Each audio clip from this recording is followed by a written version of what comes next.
Hello everyone and welcome to another unboxing video. Today I'm going to be unboxing my Samsung Galaxy S20 Plus. Now the reason I sound not very excited about that is because number one, it's been horrific weather here the last few days. Constant heat day and night is not fun. That's part of the reason. The other reason is because I'm only getting this out of necessity, so you'll be able to tell that this video is not sponsored in any way by Samsung, nor have they sent me this phone for free. That much will be obvious because I'm not going to just memorize a spec sheet and reel it off in the way that a YouTube channel with 3 million subscribers would do, because they're just more or less paid advertisement for the latest phones, and fairly pointless in my opinion. But then you could say, what's the point in unboxing a phone on video? That's also a fair comment, but truth is important, as is authenticity, I believe. So let me open this box, but before I do, let's just do a little comparison between this £1,000 phone. It was released at £1,000. This cost me 600. I'll explain why in a minute. But let's compare this with the S20 on the front in quite shimmery lettering, which is not very thrilling. Compare that £1,000 phone to this £1,000 phone, the Zen phone. Admittedly, this is the edition 30, and I'm not sure what the Zenfone 6 box looks like, but I think you would agree this one is a lot more exciting for your money.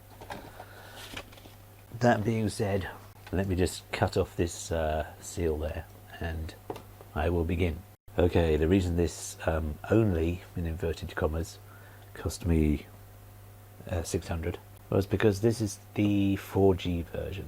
I'm not really amazingly fussed about 5G because for my needs I don't stream anything really, so that's not why I'm going to be needing my phone to be super fast on download speeds. I just need them to be 4G like. That's been plenty enough for me. Definitely over 3G, that's for sure. Anyway, well, let's see what is in here. This is the first time I've seen this, obviously.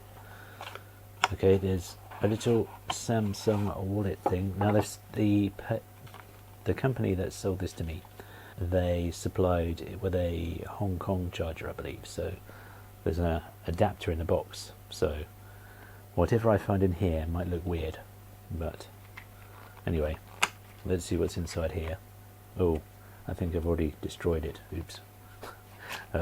Let's open it that side. And ooh, now okay, I admit this, if it goes past the phone screen, this is a very nice touch, because this seems to be a rubberized case that is supplied, so that already is a good thing, so I'm impressed with that. Does anyone want to read that to me? This is why it was 600 as well, I guess. As for the phone itself, well, here it is. And sky blue, I'm not sure that's sky blue. It sort of looks like a kind of off grey colour. Anyway, looks nice enough, not terribly exciting. I guess that's the speaker at the bottom, and I'm guessing that there's something at the top that's going to double up as a second speaker. At least let's hope so, because that would be really rubbish if not. Samsung aren't known for their thrilling phones. They're known for their bog standard, for the masses phones, for people that aren't really that fussed about design. There's a nice little Samsung entirely pointless excessive packaging card, and there's your charger, which of course is not going to work here. And then in these weirdly disguised sections, there's your double USB-C which I think I'm going to try out with my Razer Quick Charge 4. Okay, and what is in this little bit? It's another wire. Oh, it's some headphones with specially designed for people with very deep ears. Obviously those are the replacement earbuds, but I never use these horrible things anyway because AKG. Does that mean that the speakers are nothing to do with AKG? It was just the earbud things. I hope that's not the case, and I hope this does give half decent sound. Unlike the latest Zen phones, there's no headphone jack on this phone, so it's nice and thin. But I am going to do a comparison in a minute with my Zenfone 6, and we'll see what the size is like. Other than that, I do believe there is nothing else in the box. There's nothing else up my sleeve. Just empty space. There's a song about that. And that is it. I haven't missed anything. Oh no, there's the pin, which I hope has got Samsung on the other side. My god, this is an awkward pin to get out. Don't make it, please don't make it too easy, Samsung, because no, I wouldn't like that. This is going to stab the skin under my fingernail. Okay, you're coming off. Oh, look at that.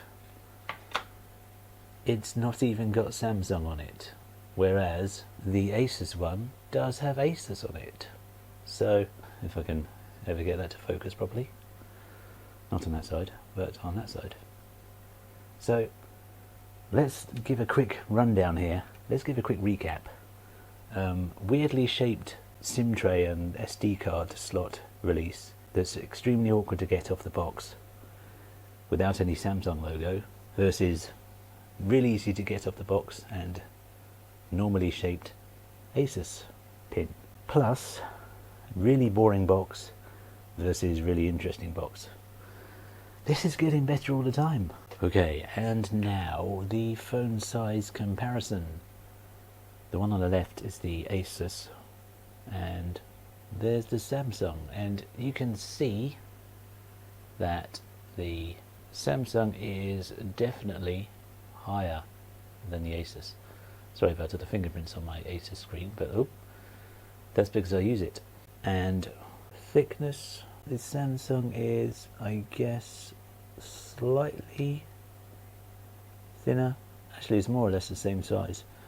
It's more or less the same width, I would say. But the other difference is, of course, haven't got a really exciting flip camera like that Zenfone 6 and Edition 30. The internal RAM on this thing is a puny 128 gigabytes. I guess none of these massive sites have called it puny, but it is, because I tend to not delete any of my videos or photos, so I need a ton of storage basically internally, because I don't think SD cards are really that massive still, micro SD cards. And my Zenfone 6, of course, Edition 30, has 512 gigabytes of RAM. My Zenfone has 12 gigabytes on board. This has 8. But I'm hoping that there's going to be a trade-off, because my Asus has the Snapdragon 855. This has the 865. But what I'm hoping is that the lack of RAM in here is going to be balanced out by the fact that it has a 120 hertz, or is it megahertz? I can never remember whether it's hertz or megahertz. Anyway, one of those, let's call it megahertz. No, let's call it hertz. 120 hertz refresh rate on the screen. I'm thinking my Zenfone is about 60, maybe 90, probably 60. You can only do the 120 refresh rate in full HD. I think you have to limit it to 60 hertz if you want 4K. But no one sensible really cares about a 4K screen on a phone. because it really does not make much of a difference at all, unless you're a tech journalist and you get sent your phones for free. And then of course you have to say the 4K looks awesome, because otherwise you won't get any more free phones. Also, of course, there's no headphone jack, but I'm not worried about that at all, because I have never used headphone jacks on a phone ever. That's a non-issue for me. But I would really like to know why this phone needs to be longer, because there's a 5000 milliamp battery in here. Oh, there it goes again. Double tap. And there's only a 4500 milliamp in the Samsung. So why does the phone need to be longer? It would seem that maybe Samsung lack the technical ability to make a phone that's small enough, or a phone that can have a 5000 milliamp battery in without making it huge like the Plus version of this. Because there's no way in hell that I'd ever carry around the Galaxy S20 Ultra. I think I said Plus just now. Obviously I meant the Ultra. That's the one with the 5000 milliamp battery, but it's huge. Are you honestly telling me that Samsung cannot engineer something to be as small as this Asus, which has a 5000 milliamp battery in, without making their phone huge? That doesn't really say a lot for their engineering skills, does it? Or maybe you have some other explanation for me as to why they had to make it so massive just to contain a 5000. Maybe people need a screen that huge, I don't know. But anyway, I guess the other nice thing is it's got these nice silvery bits on the edges. That looks quite nice. And I do like the colour. Hopefully it looks nicer in natural daylight, because it really doesn't look very exciting now. I'm hoping the pictures are good. Now also you may be wondering why on earth I haven't stuck with this one for very long. Could it be because this phone is now starting to go wrong and I'm having problems with it? No. The exact reason is because I needed a phone that was band 20 and 800, again I can't remember, it's megahertz or hertz. I needed a phone that was 800, let's call it megahertz, and band 20, because I wanted to go back to Tesco Mobile, and they run on O2, and there's way less phones in the world that support O2, which is really frustrating and quite sad. I don't know why that is in particular, but it's a fact. It's really the minority of phones that support O2 network. And the reason I wanted to go back to not O2 but to Tesco Mobile is because I am sick and tired. I'm trying not to go on a rant here. I'm really sick of the arrogant, greedy phone companies always raising my tariff without fail come every April. I would say they come up with all the excuses in the world to do that, but they don't even bother coming up with an excuse. They're just like, oh, when I last had a reply from EE, who I'm with at the moment, unfortunately, that was just so I can get 4G on my Asus. The last time they replied to me was on Trustpilot, and they said something like, you may not like the prices, but blah blah blah. And I thought, how arrogant is that? You're not even apologetic about it. It's like, yeah, we're going to raise it, and there's nothing you can do about it, because you're just going to keep paying more and more each year. Well, I'm not going to pay more and more each year, because as soon as I can, I might even buy out my EE contract. I think it runs until February, and then I'd be very happy to go back to Tesco Mobile, because if you're in the UK and you don't know this, Tesco Mobile are the only provider that guarantees not to raise the price of your tariff during the contract. And that basically means that you'll be paying either the same all the time you're with them, or you'll be paying maybe less and getting more data, because they offer things like loyalty bonuses, which isn't a massive amount. It's like 1 gigabyte extra a month or something after you've been with them for however long it was. I can't remember how long, but it's not long. It's like 1 or 2 years or something. But that is beside the point. The massive, colossal bonus with Tesco Mobile is that you will not be guaranteed to pay more every year from April. I mean, EE honoured my contract that I signed with them. They honoured it for 2 months and then they raised the price in April, which is pathetic, really. There's no other word.